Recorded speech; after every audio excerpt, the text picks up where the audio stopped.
می‌گردد. در سوی با شما ایلهام بابایف. در ناحیه عینی ساکنان دستور و سپارش‌های اساسگذاری صلح و وحدت ملی پیشروی ملت پرزیدنت جمهوری تاجیکستان محترم امامعلی رحمان را سرمشق کاری خود قرار داده برای با ثمر و عاقلانه استفاده نمودن هر یک وجب زمین در یک موسم گرفتن 2-3 حاصل تدبیرهای سودمند را عملی می‌نماید.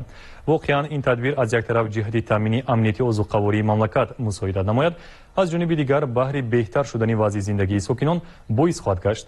گزارش نوبتی برنامه این موضوع را پوره می‌نماید. ساکنان ناحیه عینی دستور سپارش‌های اساسگذاری صلح و وحدت ملی پیشوای ملت پرزیدنت جمهوری تاجیکستان محترم امامعلی رحمان و رئیس ولایت سوغ رجب‌بای احمدزاده را سرمشق کاری خود قرار داده به مسئله باثمر و عاقلانه استفاده بردن هر یک وجب زمین اعتباری اولین درجه ظاهر نمودند. جماعت دهاتی رارز از زمره بزرگترین جماعت در ناحیه عینی میباشد که میدان زمین‌های آبی حدود این جماعت 473 هکتار میباشد. نقشه کشت کارتوشکا در سال جاری نسبت به سال گذشته 63 هکتار زیادتر به انجام رسانده شد. ساکنان دهه رارز در سمت کشت و پرورش همه نماد محصولات کشاورزی تجربه بای دارند. نتیجه همین است که در یک دهه دوردست ناحیه عینی محصول دسترنج آنها ثمره بیشتر دارد. جناب عالی ما خیلی منتدار هستیم که من زمین دمود دادم 6 تا 7 فرزند داریم. من از پیشتیم کارتوشکا من همین چورو زندگی پیش برسیم. شکر جناب عالی، شکر دولت که من حاضر آزادی همه دموکرات و همه به کار باری خدا شیری پری شکر کردن نکن. ما ساکنان دهه رارز هر وجب زمین را ثمرانه استفاده میبریم. شخصا خودی من دارای 10 ساعتی زمین باشم و از این زمین هر سال تا 2 تا 3 حاصل میگیریم و حاصل اولی ما کارتوشک که به نزدیکی آماده شده است و به بازارهای جمهوری ما به نزدیکی برآورده یکی از 3 هدف استراتژیک خود یعنی که این تامین نمودن امنیت و زوقواری کشور را در آن سهم میگذاریم و در بعد از کشت کارتوشک ما نیت داریم که زمین را دوباره کشت کردن نموده در آن کشت تکراری را اجرا نماییم. طور اطلاع داده شد ساکنان و دهقانان جماعت دهاتی رارز تخمی‌های خوش‌صفت کارتوشکا را قسماً از خارج کشور آوردند که حاصلناکی بلند دارند. آنها تصمیم گرفتند که پس از جمع‌آوری حاصل بروقتی محصولات کشاورزی کشتی تکراری را نیز براهمانند. عموما میدان کشت کارتوشکا در ناحیه عینی سال جاری 1020 هکتار را در بر می‌گرفت که این نقشه را دهقانان و رهبریت ناحیه با سری بلند اجرا نمودند. روزهای نزدیک ما در ماه ایون کارتوشکا را کنده با بازارهای ناحیه ولایت و جمهوری پیشنهاد می‌نماییم که مردم از آن استفاده برند. بعد از کشت کارتوشکا گذراندن کشت تکراری از آن جمله جواری مکه، سبزوات، سبزی دیگر زراعت‌ها کشت کرده می‌شود. صاحبکاران جمهوری اومده در خود مرکز دهه در سر زمین ها محصولات را خریداری میکنند و مردم مواد خوراکه تامین کرده است. از اون جمله آرد، روغن، برنج که در جایش عوض نموده مردم را با خوراکه تامین می‌کنند. کوپراتیو تجارتی خواجگی دهقانی تاجیکستان در جماعت دهات شمتوج از قبیل خواجگی‌های سرساحه بوده در زمین‌های حدود این جماعت ساکنان دهه‌های درخ، شمتوج، ویشب و کزدان سهم دارند. یعنی سمت فعالیت این خواجگی باغداری و سبزواتکاری، چرواداری، قطوس پروری و زنبوری اصل پروری میباشد. سال جاری کشت کارتوشکا در این خواجگی با 40% زیاد کرده شد. کارتوشکا را استحصال نموده پیش از همه برای زندگی خودشان استفاده میبرند و زیادتی آن را به بازارها برای تامینات امنیت آذوقه‌واری خلق و کشورمان پیشنهاد میکنند و بازار برده میفروشند و مردم از زحمت این مردم استفاده میبرند و مردم از استحصال کارتوشکا سطح زندگی خودشان را بلند میبردارند. چه خیلی که جناب عالی در برآمدشان گفتن کارتوشکا این نان دویم است که این درست است. ما سپارش های جناب عالی را اساس سرمشق کار خود کرده برای استحصال زراعت های کشاورزی کار و مهنت میکنیم. در برابر زمین‌های خواجگی‌های دهقانی همزمان در جماعت‌های دهاتی رارز و شمتوج به مسئله عاقلانه و با ثمر استفاده بردن زمین‌های نزیولگی توجه خاص داده شده است. از جمله ساکنی جماعت دهاتی شمتوج رحمت‌بای رحمت‌اللهیف که معیوب میباشد در زمین نزیولگی خود گرمخانه بنیاد کرده است و از آن در یک سال 3-4 مراتبه حاصل به دست میآورد. من از طرف تشکیلات توانبخشی در سطح محل برای شخصان دارای معیوبیت همین گرمخانه از طرف بنیاد کرده شد. مثلا درازه 14 متر برش 7 متر بلندی 380. این دویم کشت است که ما حاصلش گرفته استفاده ایم. پیشتر چیکش کرده بوده؟ بیشتر از این در اینجا بر کوشت پمیدور بود، در این قلمفوری بلگارسکی، قلمفوری تند کش کرده است. با همین در سطح جماعت دهات شمتیش برای همین جماعت به فروش برآورده شد. در زمستان بودری پمیدور کبوده ها، مثلا من همین کشنیش، همه شبت، من همین ریدسکه، همین چیزها پرورش کرده به فروش برآورده می شود. اینچنین ساکنی دهه رارز بویمرود بویف در زمین نزیابلگی خود کارتوشکا، سبزی، پیاز، کرم و لبلبو و کبودی ها را کیش نموده است. با تاکید او همساله ما از محصولات استحصال نمودهمان اهل عائله‌مان را به پرگی تامین نموده، باقی مانده آن را به فروش نیز میبراریم. زمین نزیابلگی همگی 5 سوتک زمین است. از زمین با 1 سوتکش سبزی، لبلبو، پمیدور، بودرین، همه خیلی کردگی، بعد 4 سوتکش کارتوشکا. از همین 4 سوتک قریب 4 تن کاشکی میگیریم. برای زندگی ما استفاده میبریم، برای خوشگی و بازار میبریم. و آخر ما زیاد اشتی میکنیم، زندگی ما عبور میکنیم، خدمتی ناز میکنیم، خب قرون میکشیم، دورو میزنیم، ناز کرندی میکنیم، از اما حساب ناز میشه همش. سال جاری کشاورزان جماعت دهات رارز تصمیم گرفتند که در میدانی بیش از 230 گکتار کشتی کارتوشکا را برآورند که از این حساب 90 گکتار در بخش اهالی رست میآید. مشاهدات نشان داد که واقعا ساکنان و زمین مناسبت خوب دارند و در یک زمین کشتی چند نمود محصولات پولیزی از جمله کارتوشکا، سبزی، پیاز، شلغم و کبودی ها را کشت کردند و اینچنین نقشه دارند که بعد از گرفتن حاصل یکم کشتی تکراری را برآورند که اون میتواند برای بهتر گردن سطح زندگیشان مساعدت نماید. گزارش سهیل شریف زاده، عبدالرشید رحیمی، ناحیه عینی اخبار.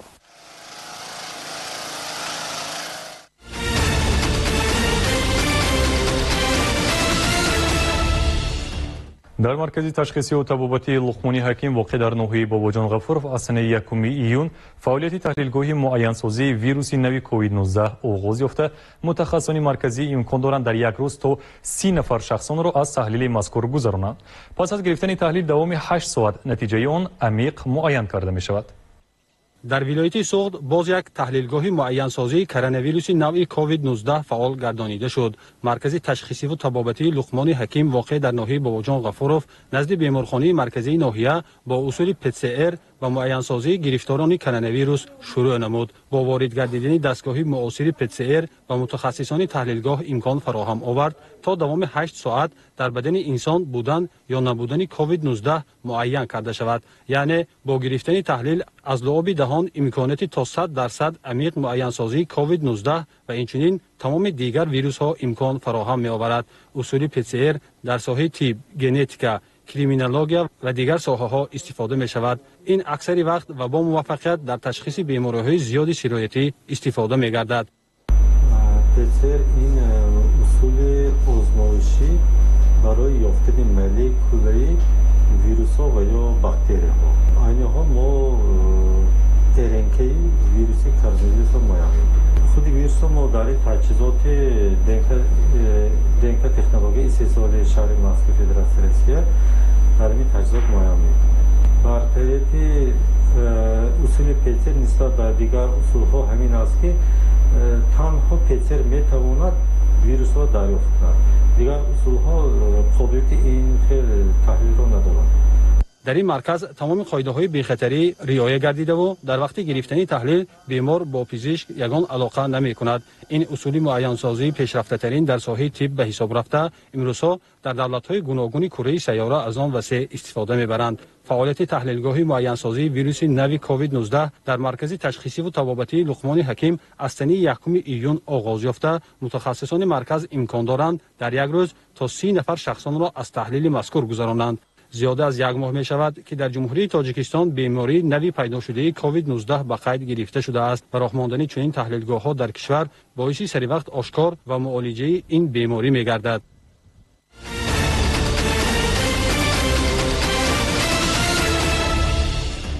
طبق سفارش رهبریت مقامات اجرایی حکومت دولتی ولایت سوغد امروزها در تمام مقیاس ولایت چراهای اساسی برای پیشگیری و تبابت بیماری کرونا ویروس با رعایت معیارهای استانداردی طبی به انجام رسانیده شده.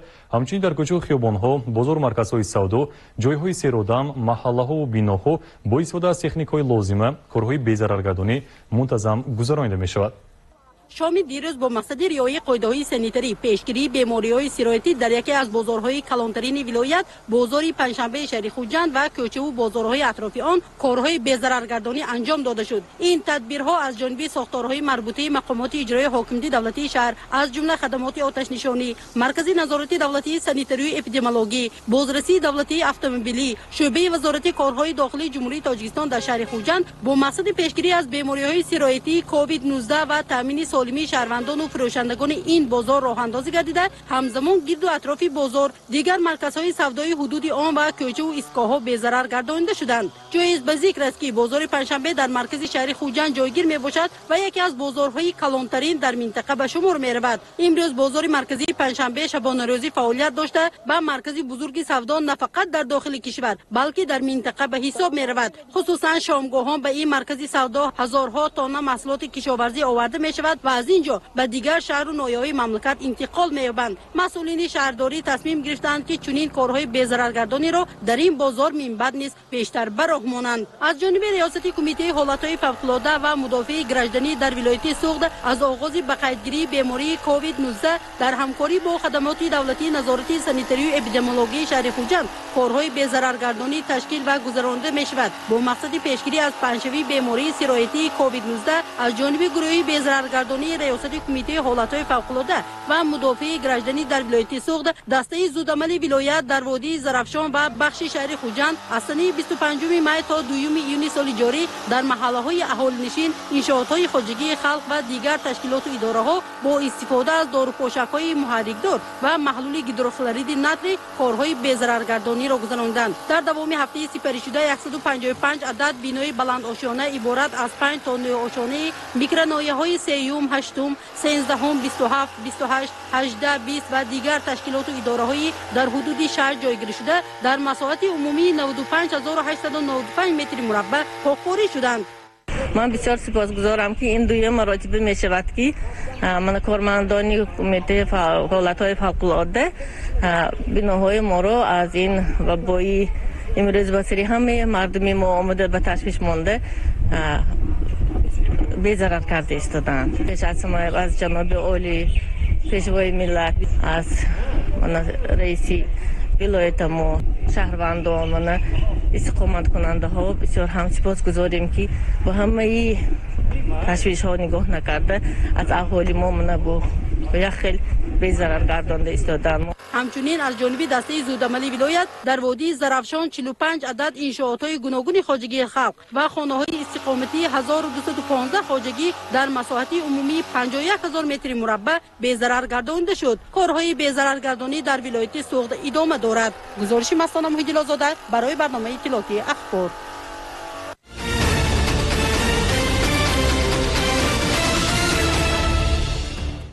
در شرایط امروزه استفاده مواد آنتیسپتیکی، عینک، دستپوشک‌ها و واسطه ضد ویروسی خیلی مهم بوده. این عامل جهت سرایت نیافتن به بیماری‌های سیرایتی باعث خواهد گشت. نقاب طبی که در وضعیت کنونی هر نفر باید از آن استفاده برد، نمودهای گوناگون دارد و طرز درست استفاده بریش را دانستن ضرور است. گزارش نوبتی برنامه دایر به استفاده بری و نمودهای گوناگون نقاب طبی آماده شده است. در جهان هر یک اشیا یا مواد تاریخ پیدایش خود را دارد. نقاب طبی نیست که برای پیشگیری از بیماری‌های سیرایتی اختراع شده است. درست استفاده برای آن ما را نه تنها از بیماری‌های سیرایتی پیشگیری می‌کند، حتی امکان می‌دهد که خود را از دیگر مریضی‌ها محافظت کنیم تا بیماری دیگری هم ردیف به وجود ما خروج نکند. نقاب‌های محافظتی طبی نه دیروزانه امروز و نه در زمان سر زدن بیماری کرونا ویروس دخته به استفاده داده شدند. هنوز در عصرهای نوح ابوال ابن سینا هنگام تبابت بیماران سیرایت داشته و گذراندن عملیات خورد جراحی استفاده می برد. دخت و طرز پوشیدنش دیگر بود، اما در قیاس با نقاب‌های امروزه یک وظیفه را اجرا می کنند. Ну а теперь спать. Слышишь? در حالتی برای کشیدن نقاب و هنگام تر شدن آن باید نقاب نو بسته از آن که مهلت آن حالی هست نقاب باید پوشیده شود باید عوض کرده شود در جهان طبی معاصر قریب که در تمام ساحه‌های طبابتی از آن استفاده می‌برند اما به طور عمومی یا اینکه استفاده قطعی آن بعد پیدا شدن بیماری کرونا ویروس یا به گفته دیگر کووید 19 در جمهوری مردمی چین بر راه مانده شد. مثلا نقاب عادی ترین برای کشیده می شود و با دو طرف گوش و گذاشته با پایان و با بالا چی کرده این جای میداشتگیش هست من اینجا آهنک دارد سخت میزدیر میکنم هنگامی کشیدن باشد نقاب را به پیش گرفته از گوش ها بنابر میگیرم و میپرتویم این نقابی استفادهش بسیار کرده یا که مثلا اینها باشد اینا هم خود همون نقاب بره لیکن بعد گرفتن این نقاب ما خیلی که گفتیم قیچی میزنیم میپرتیم با پرتو لیکن اینا رو میگیریم با موادی بی‌ضرر کننده یا که به یکان جای مخصوص میگذاریم و علاقه برای کار کردن یعنی شستشو باید گذاشته شود اینا خودی همون پوشیدنش کشیدنش خودی همون نقابی یک کرده بریم انا این نقاب باشه نقاب‌های نمودی ریسپیراتوری من اینا ایخی پوشیده میشوند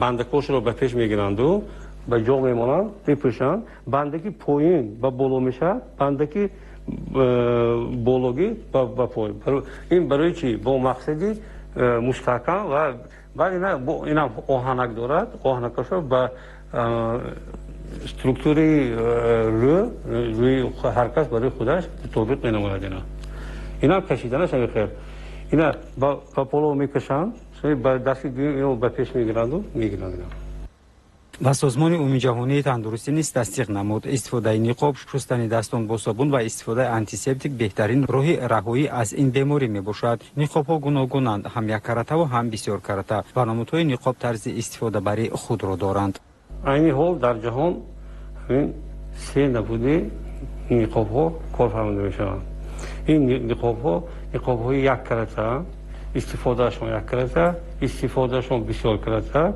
و ریسپیراتور ها مثلا میگیریم نقاب های استفادهشون یک کرده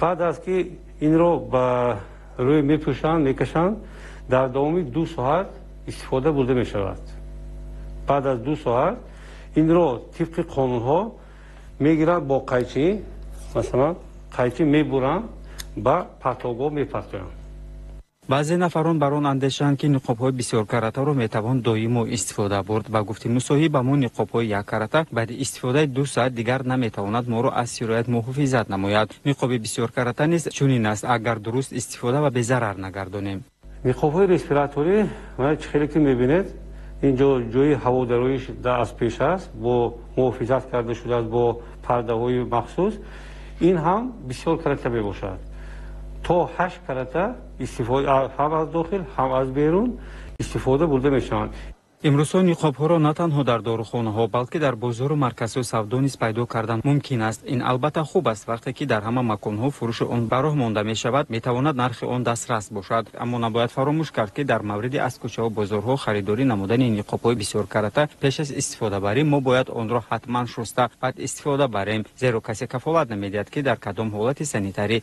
نگاه داشته شدند در حالتی تر شدند یعنی که من در هوای گرم نفس میکشه علاقه تر میشه 8 ساعت استفاده برده میشن میگن لیکن هیچ وقت ما 8 ساعت اینا در روی نگاه داشته نمیتونیم چون که علاقه نمی میگیره و اونجا کورنوشا میشه یعنی که کورنوشا با کدام معنا اینا رو پرتفتن در کار نیو علاقه با استفاده از موادهای آنتیسپتیکی کار کرده خیلی که گفتیم با موادهای شوینده شسته در هوای آفتابی باید 2 ساعت نگاه داریم نقاب‌های طبی که عین زمان در تمام کشورها خریدار خود را دارد متاسفانه در بازار و کوچه‌ها نیز به فروش برآورده شده است در مورد از کوچه یا بازار خریدن نقاب حتما باید اول آن را به طور ضروری شسته بعداً استفاده برد زیرا در فصل تابستان چنگ و غبار در کوچه‌ها زیاد است و در برابر این چنگ‌ها همچنین چندین سیرات‌های دیگر قطروی که به چشم نایان است مقابت بالای نقاب‌ها جمع شده هنگام استفاده بر نقاب آن چنگ و سیرات‌ها را نفس می‌کشیم و گفته نماینده مرکز نظارت دولتی سانیتری و اپیدمیولوژی شهرداری ولایت سوخت نوبسته از اون که گیگین شخصی رو رعایت میکنیم و از طرز استفاده برای بی‌ضررگردانی نقاب آگاه نباشیم پس کفالت آن داده نمیشود که ما 100% خود را از بیماری‌های صورتی پیشگیری کرده میتوانیم. نقاب‌های استفادهشون بسیار کمتر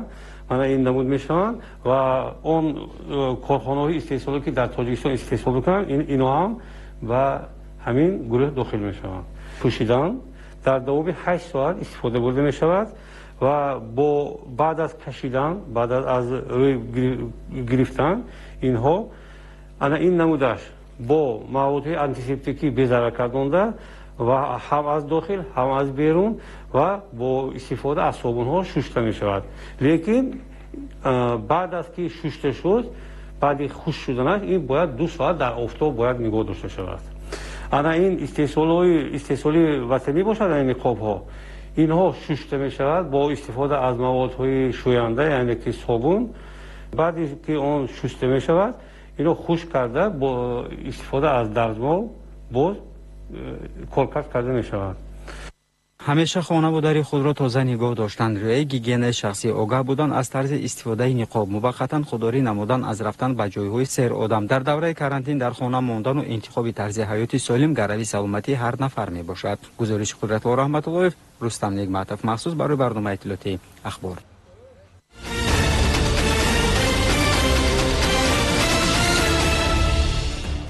با فرا رسیدن فصل گرما طلبات ساکنان به آبازی بیشتر گردیده و شهروندان نجات خود را از گرمی نزد دریا و ساحل بحر تاجیک می‌دانند. اما موسم امسال آبازی به پاندمی کووید 19 راست آمده و نوبسته به گزاراندن کارهای ترغیباتی و تشویقاتی از جانب مسئولین ریاست کمیته حالت‌های فوق‌العاده و مدافع گردشدنی در ولایت سوخت شمار زیادی شهروندان نزد دریای سیر و ساحل بحر تاجیک سرجم آمدند. شهروندان را ضرور است از قاعده‌های بی‌خطری و رعایت گیگینی شخصی و مسافه همدیگر حتما رعایت نمایند.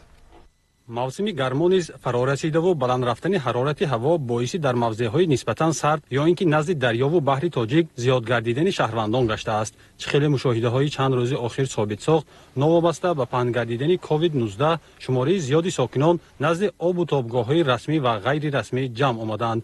نوابسته به گزاراندن کارهای ترغیباتی و تشویقاتی از جانب مسئولین ریاست کمیته حالت‌های فوق‌العاده و مدافع گردشدنی در ولایت سوخت و تاکنون من بودن آبازی شماره زیاد شهروندان نزد دریای سیر و ساحل بحر تاجیک سرجم آمدند. در شهر خوجند رسما 2 آب و تابگاه موجود بوده، همچنین نزدیک 10 موضع‌های خطرناک ارزی هستی دارد که نوابسته به آگاهی پیدرهمی ریاست شهروندان جان خود را به خطر گذاشته و در چنین جایها به آببازی مشغول می‌شوند. ضمن به نوارگیری معین گشت که نوابسته به فرارسیدن فصل گرما تاکنون آب و تابگاه‌های شهر خوجند به موسم امسال آماده نبوده، نزد دریا از هر گونه افلاسیات تازه و آب و تابگاه آماده کرده نشده است.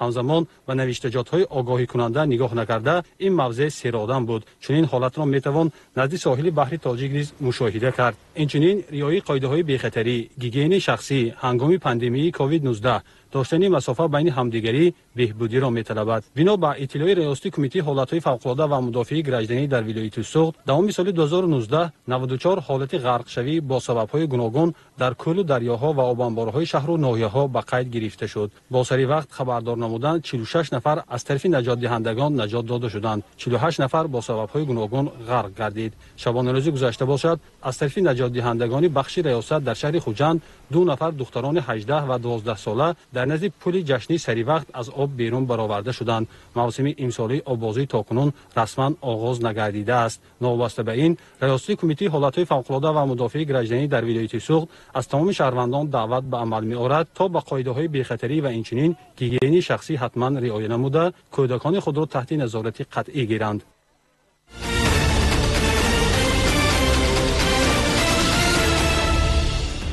гузарондани корҳои фаҳмондиҳӣ дар байни аҳолӣ яке аз роҳҳои пешгирӣ аз коронавирус ба ҳисоб меравад. дар ин радиф кормандони бозрасии давлатии автомобилӣ низ дар қатори дигар масъулин ҷиҳати саҳм гузоштан баҳри пешгирӣ аз паҳншавии бемории COVID-19 байни сокинон саҳм мегузоранд. гузориши навбатии барнома дар ин хусус омода шудааст. ҷиҳати пешгирӣ ва дубора паҳн нагардидани бемории сироятии коронавирус COVID-19 аз тарафи кормандони шӯъбаи бозрасии давлатии автомобилии вилоят ва зершӯъбаҳои он дар шаҳру ноҳияҳо ҳамарӯза дар ҷойҳои ҷамъшавии одамон, назди марказҳои савдо ва истгоҳҳои воситаҳои нақлиёти мусофиркаш корҳои тарғиботию фаҳмондадиҳӣ ба роҳ монда шудааст. ҳамзамон дар истгоҳҳо ва охири хатсайрҳои воситаҳои нақлиёти мусофиркаш баҳри риояи ҳатмии дастуру тавсияҳои вазорати тандурустӣ дар мавриди риояи масофаи иҷтимоӣ, пӯшидани ниқобҳои муҳофизатӣ, доштани маҳлулҳои зидди вирусӣ аз ҷониби кормандони масъули бозрасии давлатии автомобилӣ корҳои фаҳмондадиҳӣ гузаронида шуданд. инчунин бо мақсади пешгирии бемории сироятӣ ва пурзӯр намудани чорабиниҳои зидди эпидемикӣ дар давраи пандемияи сироятии коронавирус COVID-19 аз тарафи масъулини бозрасии давлатии автомобилӣ ҳамарӯза тариқи баландгӯякҳои 18 адад воситаҳои нақлиёти патрулӣ корҳои тарғиботию фаҳмондадиҳӣ ба роҳ монда шуданд. зимни корбарӣ аз тарафи нозирони хадамоти роҳбонӣ муайян гардид ки новбаста аз насбу васли варақаҳои иттилоотӣ дар бораи пешгирӣ аз ин беморӣ дар воситаҳои нақлиёти мусофирбар насб гардидааст, вале мутаассифона на ҳамаи ронандагону мусофирон ба ин қоидаи беҳдоштӣ риоя менамоянд. дар вақти корбарӣ дар дидбонгоҳҳо ва хатсайрҳои патрулӣ нисбати он ронандагон ва мусофироне ки истифодаи niqobi тиббиро сарфи назар карданд чораҳои инфиродӣ андешида мешаванд. инчунин бо мақсади пешгирӣ ва паҳншавии бемории сироятии коронавирус COVID-19 аз тарафи масъулини шӯъбаи бозрасии давлатии автомобилӣ санҷиши рафти тамизкунӣ яъне дезинфексия дар муассисаҳои нақлиётии мусофирбар ҳангоми пеш аз ба сафар баромадан ва истифодабарии ниқоби муҳофизатӣ аз тарафи ронандагони воситаҳои нақлиёт гузаронида шуда ба онҳо оиди вазъи ташвишовари садаманокӣ дар роҳҳо дар ҳолати хуби санитарию гигиенӣ нигоҳ доштани воситаҳои нақлиёт ва бениқоби тиббӣ интиқол надодани мусофирон дастуру маслиҳатҳои муфид дода шуданд. роҳбарияти шӯъбаи бозрасии давлатии автомобилӣ ба таваҷҷӯҳи сокинон махсусан ронандагони воситаҳои нақлиёт мерасонад ки тибқи дастуру супоришҳои истоди ҷумҳуриявӣ оиди пешгирӣ аз бемории сироятии коронавирус COVID-19 без зарурият аз нақлиётҳои шахсӣ истифода нанамоянд, аз гашту гузори беҳуда бо нақлиётҳои шахсӣ худдорӣ намоянд, ҳангоми бо зарурият ба роҳ баромадан ҳатман аз niqобҳои муҳофизатӣ истифода намуда воситаҳои нақлиётро дар ҷойҳои муайяншуда таваққуф намоянд то ки барои безараргардонии роҳу кӯчаҳо монеа эҷод нанамоянд. дар хотир дошта бошед ки ҳифзи саломатии ҷомеа аз мову шумо вобастагии калон дорад.